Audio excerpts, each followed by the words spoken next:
Hello and welcome to Never a Truer Word. And as a bonus podcast, this is an audio recording of a live YouTube event where I spoke about the Watcher series and shared people's theories and comments and dealt with the live audience as well. So you don't have an ability to comment on this, but you may enjoy listening to it. And if this is not for you, we're back with the regular episodes this weekend. Enjoy.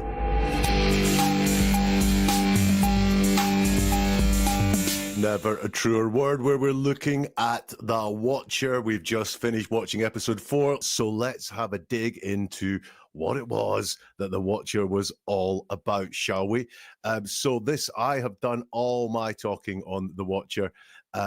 I want to hear from you now. So if you have comments on it, then do let me know what it is that you think The Watcher wants, who you think The Watcher is, and just generally what is going on with The Watcher. You've heard all my thoughts, apart from one, which I'm holding back, but I'd be really interested in your thoughts on The Watcher. Who is The Watcher? What did they want with the Broaddusties? Where did they come from? All that stuff is what I'd really like to hear from you guys. So do let me know in the comments and we'll share them as we go. But the big thing for me came in the fourth episode or the fourth letter from The Watcher, which I did not realize at the time, but let's have a look at that. And letter 4 is the one that begins, violent winds and bitter cold to the vile and spiteful Derek and his wench of a wife, Maria. You wonder who The Watcher is. Turn around, idiots. Maybe you even spoke to me, one of the so-called neighbours who has no idea who The Watcher could be. Or maybe you do know, you're too scared to tell anyone. I walked by the news trucks when they took over my neighbourhood and mocked me. I watched as you watched me from the dark house in an attempt to find me. Telescopes and binoculars are wonderful inventions. 657 Boulevard survived your attempted assault and stood strong with its army of supporters barricading its gates. My soldiers of the Boulevard followed my orders to a T. They carried out their mission and saved the soul of 657 Boulevard with my orders. All hail The Watcher. 657 Boulevard is turning on me. It's coming after me. I don't understand why. What spell did you cast on it? It used to be my friend. Now it's my enemy. I am in charge of 657 Boulevard. It is not in charge of me. I will fend off its bad things and wait for it to become good again. It will not punish me. I will rise again. I will be patient and wait for this to pass. And for you to bring the young blood back to me. 65 Boulevard needs young blood. It needs you. Come back. And that's the key bit. Let the young blood play again like I once did. Let the young blood sleep in 657 Boulevard. Stop changing. Let it alone. Maybe a car accident, maybe a fire, maybe something as simple as a mild illness that never seems to go away but makes you feel sick day after day after day after day after day. Maybe the mysterious death of a pet. Loved ones suddenly die. Planes and cars and bicycles crash. Bones break. You are despised by the house and The Watcher won. And it's the come back bit that I didn't notice. Statement analysis is never finished, but you can see it there, this come back bit. And I said at the time, like, this was the end of their contact with the Broaddusties. Well, why would that be? Because if they were a family friend, someone known to the Broaddusties, a relative or anything like that, then they would not care where the Broaddusties moved to. They could go and annoy them at their new address. Or if they stayed in the house they had before or wherever they are, they could annoy the Broaddusties. But with the Broaddusties not moving into 657 Boulevard and renting out to another couple, they had no way now of contacting the Broaddusties at all. So this was someone who has no close connection to the Broaddusties in any way at all.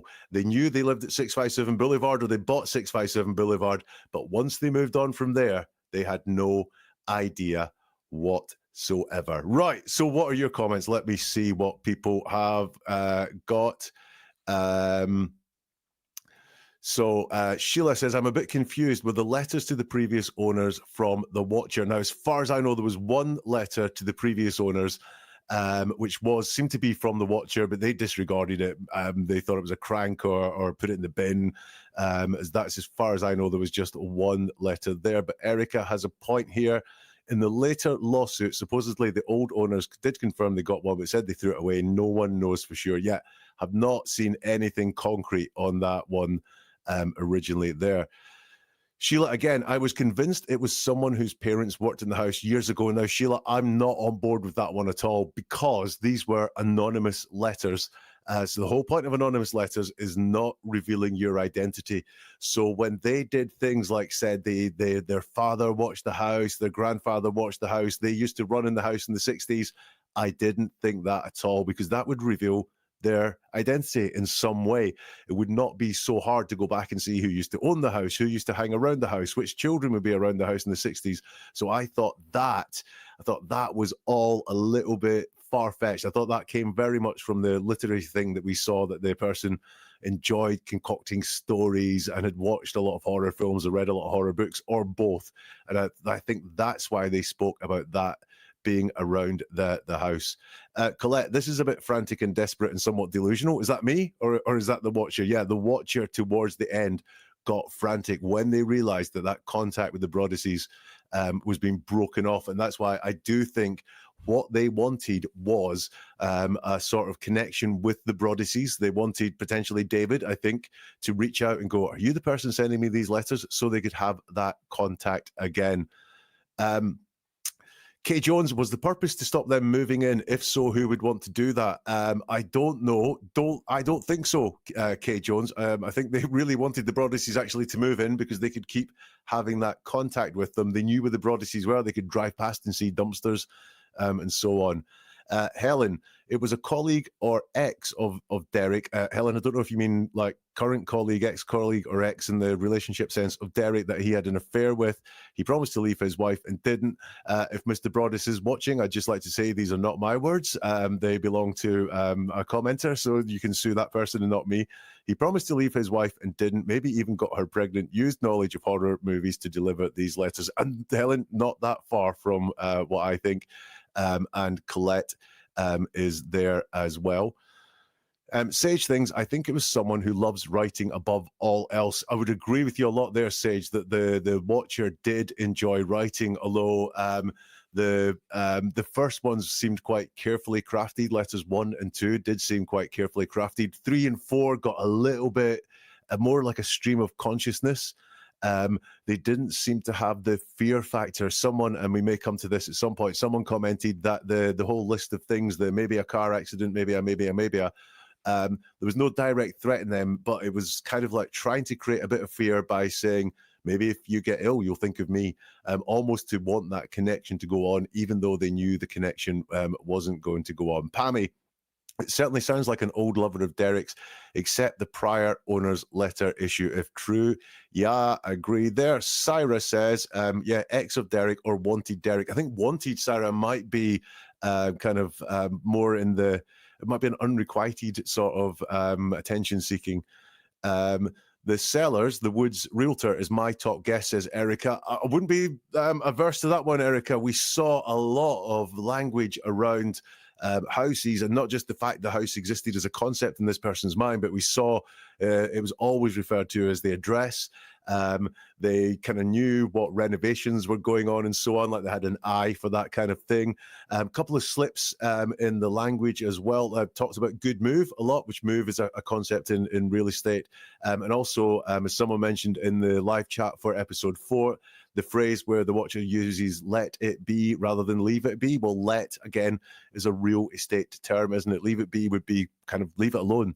Always leave it alone. That's what would be the normal phrase, leave it alone. But they said let it alone, which is a real estate phrase. Eyes on Lies, the come back to me is not about the family, it's about control. Yeah, very, very possible. Sarah, I think as a female, someone Derek hurt their feelings. Yeah, I mean, we haven't spoken about much of thinking it's a male. I do think just about everything leads to female that we see there. But apart from the way the children were described as young blood, I found quite visceral for female language, although they didn't threaten the children at all. If you noticed in the letters, they wanted the children close to them and they thought of the children sleeping. So that was, I do think it was female, but the young blood referring to the children was the only thing that made me think, could it be a male? Eyes on Lies agrees with Helen, which was the potentially libelous one. So, Derek, if you want to sue, then you could sue Eyes on Lies and Helen as well. Erica says, what I get stuck on is the knowledge of sending the first letter before the sales was public record, and they couldn't follow them after they left. So, lots of people saying this could be something to do with the realtor that was involved in the house sale. and it really, really could be.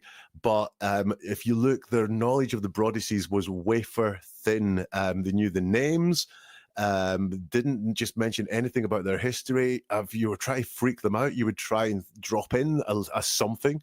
You know, Derek, are you still a member of such and such a gym? Or Derek, do you think about me when you go to the gym and name the gym that Derek goes to? Or, you know, when you guys go on your next vacation to Mexico, then the house is going to be all alone and I'll be watching it for you. That would really creep them out to put in a little bit of personal knowledge like that. But really, they knew the names, and they knew the names of the children and some of the things you could see from the outside of the house while the work was being done. So potentially they were just, you know, I thought a lot of that stuff you could get from Facebook, social media, Instagram, or so on. So potentially they mentioned on a post on Facebook, hey, just bought our dream home, or just seen the home that we want to buy. It's whatever. The other thing I did think was they knew the names of the kids, and they knew how often the Broadduses or Mrs. Broaddus called the kids names or whatever it was. That's something that happens on a real estate visit, isn't it? When you're doing a house viewing and the kids are misbehaving and it's one of those stressful situations. So you might start shouting at the kids if you take them on one of those. So that would take me to real estate as well. This is Sage Historical Society. A person tied to the building department probably went to the planning board interested from the point of sale. Colette says the drama has somewhat Old Testament in its tone. You're probably a better expert than me on that one, Colette. I do wonder if it's someone who is overly religious. I mean, the judgmentalness there, I'm not saying people who are religious are judgmental, but I'm thinking, like I said, it's that sort of mother-in-law tone. Sorry, all mother-in-laws that are take any offense to there, but that's slightly old-fashioned, judgmental, you're not bringing up your children right sort of tone that was there. Would fit in, I think, with someone of something of that religious persuasion. Eyes on Lies. What if it's someone mentally ill and the fourth letter was written by that person's watcher? You're not the first person to say, what did one person write all the letters, because it changes over time. I do think it's one letter because there is a bit of flow and sequence in them. Letter one's quite casual, introductory. Letter two gets more threatening. Letter three was quite short, and letter four was very direct. But letter three let on that they knew this was about to end soon. Colette, rather than being a horror movie fan, not particularly a female interest, I know that's somewhat sexist. Yeah, I think a lot of women like Stephen King type books and misery type films, so I'm not sure that one is I was going to say is accurate. That sounds like I'm really putting it down there. Thank you for your comment, Colette. Sage, why would he lose so much from an affair? Don't know. You kind of have to there. Now we're into do women watch horror as a discussion. Eyes on Lies only watches horror movies if I'm on a date with someone I want to hug.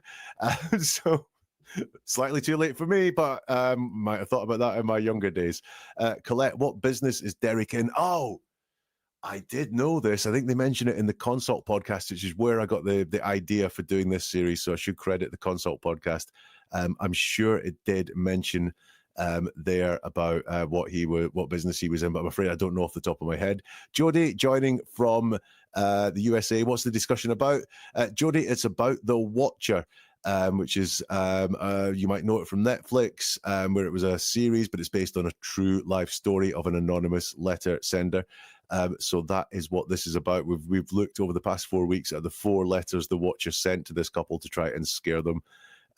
And so we're now looking at everyone's comments and theories on that. Sage says, I think he was in finance. Yes, Sage, finance, insurance springs to my mind as well there. And Kate Jones, would the restrictive view of the easel point to a neighbour? That's a really interesting one. So the Watcher does mention in a letter that he saw one of the children, and maybe even mentioned by name that the Watcher saw one of the children on the porch using an easel, a bit of artistry. And apparently this could not be seen from the road. My only thought on that is, yeah, it could point to a neighbour, but it could also be something maybe they put on social media or mentioned to someone. There is a lot of there's something called a Barnum statement, which is when you say to someone something, they immediately think you how do you know that? oh, you can't possibly know that. Whereas actually, it's like basically a really good guess or a really educated guess. So it could be something like that. Sage, the one letter the watcher asked, "Are you a transplant?" Yeah, are you a transplant from Hoboken? I've seen some interesting comments on that.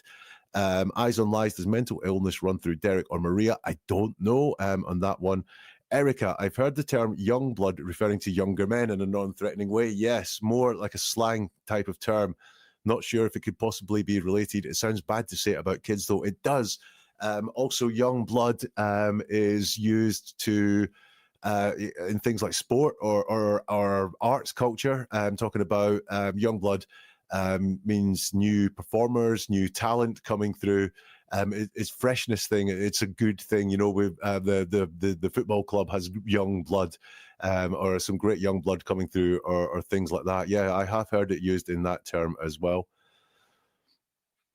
Sage, the first letter mentioned doors and windows and walls as if they all hide secrets. I think that was just a sort of literary flourish, Sage. I think they were just trying to scare by saying the walls have secrets. I've got a wall behind me. I could say that wall has secrets. Don't know if it does or not, but if someone told me the wall behind you has secrets, I might look at it a little bit different. Eyes on Lies, one of the couple could be writing it to get control over the other. That was one of the early thoughts from the consult guys when they started looking at it. Was it something about the Broadyseas trying to get like a good deal or money off or some compensation for something to try and get some money back from the couple that they bought the house from? I don't think so, though. Sheila, did Derek write letters to his neighbors after he left? I bet Derek has never written a letter in his life. I've seen Wicked Little Letters, a movie on Netflix, says Jody. It's more than I have, I'm afraid. Eyes on Lies, the Watcher is in the house. The Watcher has secrets. I don't think the Watcher was in that house once. The things the Watcher said about the house, it's got a basement. Well, we all know where the basement of a house is. The bedrooms are on the first floor. Yep, that's where bedrooms in houses tend to be, especially in 2 or 3 story houses. I don't think the Watcher was ever once in that house. Shall we have a look at some of the comments that came in? Greenie was talking about, was it an overprotective ex-nanny who sacrificed their children? I don't think it was anything like that whatsoever. I did, because I do not think the Watcher had been in that house once. Rosie, I really like this one. The writer seems to think like he is waiting to be found out like a game. Yeah, I think that's true. I think it was a call for attention, or a cry for help, or something like that, hoping that the broadest that they were targeting, Derek, I believe, turned round and went, "Is this you writing these letters? Is this you? Is this you trying to get some attention from me?" In the hope that they got some attention from Derek. Got a comment here from Colette. Young blood could also refer to new employees in an office. Yeah, perhaps the Watcher was once themselves referred to as young blood at Derek's firm, but it still makes me think of miscarriage. Me as well, Colette. It does for me as well. I really like this one from number one. I love the username Lisa Healthy Hair. Says she has a relative who calls houses by their address as well. I said this was something that seemed a bit strange to me, that the Watcher called the house by the address, 657 Boulevard. She doesn't say, "Are we going to city to visit?" She always uses the number and street name of everyone's houses. It always sounded odd to me. And I asked Lisa, what does this relative do for a living? And she said, I've given it some thought. She has no connection to real estate, delivery services, construction, or anything of that sort. She's an elementary school teacher. So, yeah, she said, I've just talked it up to having a different manner of speaking. Veg says, this person comes from a family of stalkers, so it's learned behavior. We've got one here from Martina who says, as far as I remember, there was one theory. It could be the person who wanted to buy the house but didn't get it. Yeah, it could. I mean, the real estate does seem to have some foundation in all of this. Forrest, maybe the Watcher is someone who once lived in that home and somehow lost control of it, non-payment, etc. They seem to know about the inside of the house as well as the outside. They didn't know anything about the inside. They just mentioned basement and bedrooms. Not even anything about, say, the position of the kitchen, or that it was the lounge window that looked out onto the road. They didn't mention anything about the house at all. Victoria, I'm liking your theory of possible realtor being the watcher. That would be a brilliant yet diabolical way to purchase this renovated home at a big discount. Could be. I mean, yeah. There's more detail about the family than the house itself. There is, although the detail in the family was also very, very sketchy. And Sinead, I concur. I believe it's a woman, one that criticizes judges, leads you to believe that she likes children but does not. This person has gone out of their way to suggest they may pass the house, be a neighbor, etc., pushing that narrative too much, in my opinion. Yeah, I agree with you. I don't believe they live as close as they're trying to let on. This person is doing their level best to instill fear, panic, paranoia, and doing it by targeting the children. Let's look at some of the comments that have just come in. Ashy Snow says, in a 2022 Vanity Fair article, the previous owners read a letter days before they moved out. I assume that means after the sale was complete. If Derek and Maria shared the same on social media. Could be. Another is on the way. Eyes on the lies. Another is on the way. That's a clue to Derek. That's a clue to Derek as to who it is. It could be. I mean, we might go back and look at letter 4 again and just see, because there's a desperation in that letter, to see if there's anything that could be a kind of coded clue to Derek. Some more of the comments here. I love this one. Someone has two. I'm curious if the mail carrier has been looked at, especially if one of their family members also worked for the post office. They'd know quite a bit about the family just by the type of mail they receive. They'd also know about previous owners. Oftentimes, mail is forwarded to a new address and held until new people have moved in, including names of the children if they're being registered for school or get kids' magazines, etc. A mail carrier is often on the porch, if not in the house, when delivering large or heavy packages. Just a thought. Certainly we go with the person who really is focused on addresses. Forrest, the watcher, mentions hearing the children's names being called a lot, and also mentions the dumpster, cars being unloaded, etc. All of these could be observed by simply walking by the property. There's a lot of references to the room locations, which could only be determined if a person had once been inside, or maybe simply looked up building plans for the house. Knowing the children's order of birth could perhaps be obtained online. Mentioning the last family kindly sold is quite odd. I don't think people sell their homes to be kind exactly. The number of years between the generations is strange. If the grandfather watched in the 20s and the son watched in the 60s, and finally the watcher is watching in 2000, all of them were born very late in their families. The constant mention of greed is a strange thing. Yes, it is. Colette has Derek's work. Derek worked for Allied World Insurance. So yeah, financial insurance. I thought that was where he worked. Candy, whoa. Letter 4 took a turn. Sounds to me like the writer is angry and that the intimate little thing they thought they had going on with the Broadus family, or more likely, one of the adults, has been exposed and shared to the media. The writer seems to have some sort of trauma around embarrassment and the shame in the past, and this has been triggered by the media mocking them. They also sound like they are becoming a bit unhinged. I'm sensing a mental illness vibe. Yeah, I would agree with you there. But someone who hides it well and or is medicated, possibly forgets not to take it all the time. Can't wait for your analysis. Well, here it all is. Rosie, okay, hear me out. It's going to get weird.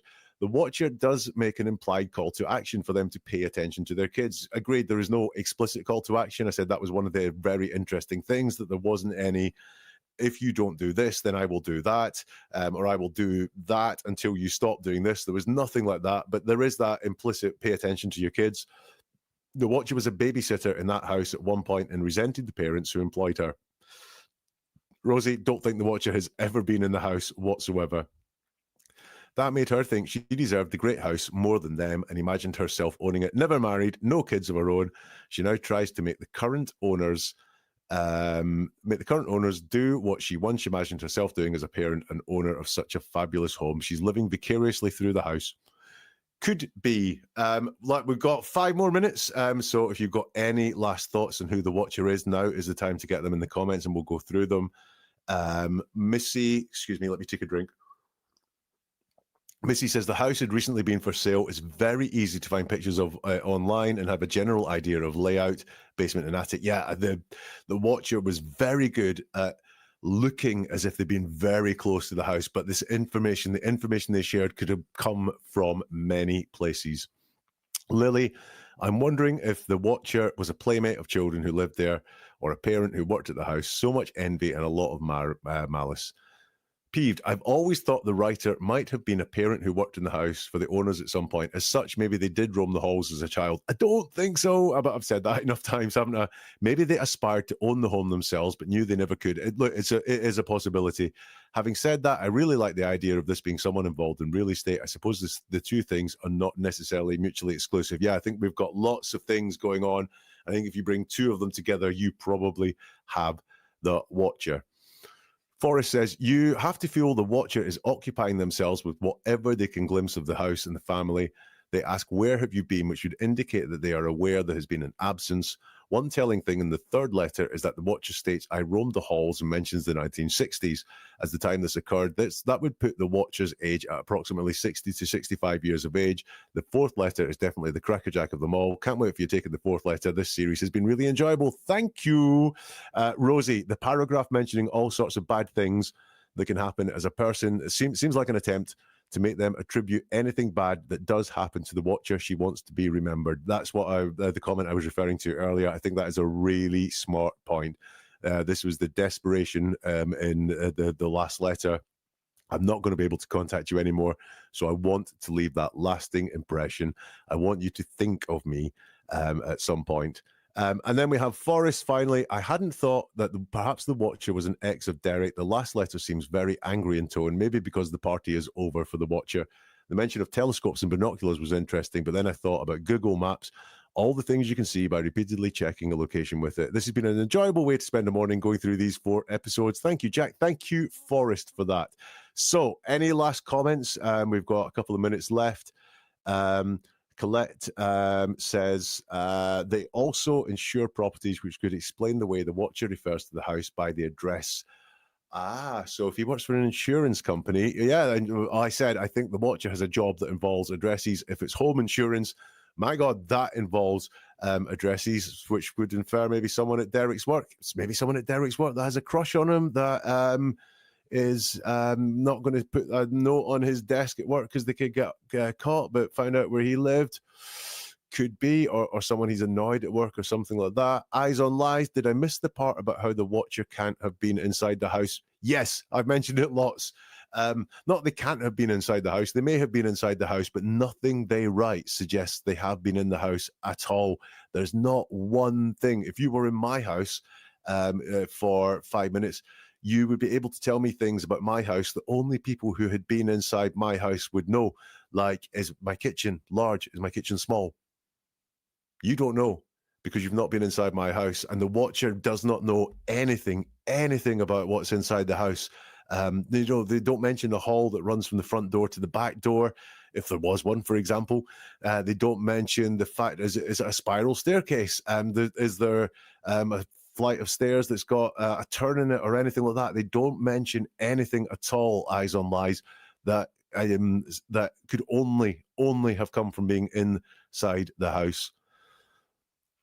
And Erica, I wonder if it could have been a realtor that the family was going to go with, but then switched to another, mad about the missed commission and took it very personally. I mean, it really, really could be. I do think that real estate is involved in this in some way. If Derek does work for a company that does home insurance, and that's not something I considered up until this point, then that would really hang together. Right.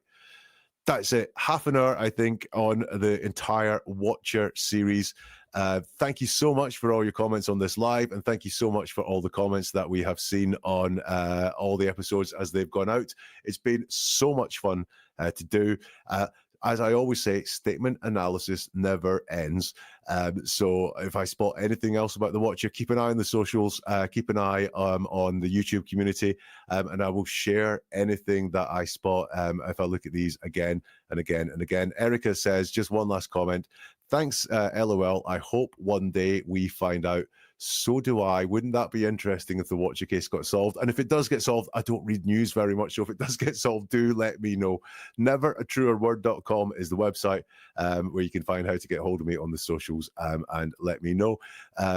Thank you very much, Sheila. Sheila has been there for every single Watcher episode, and we really appreciate Sheila. I'm sure others have been there for one of the episodes as well. But yes, thank you very much, Sheila. That's been great. Right, that is it. Thank you for being with me, and we will see you soon for something new from Never a Truer Word.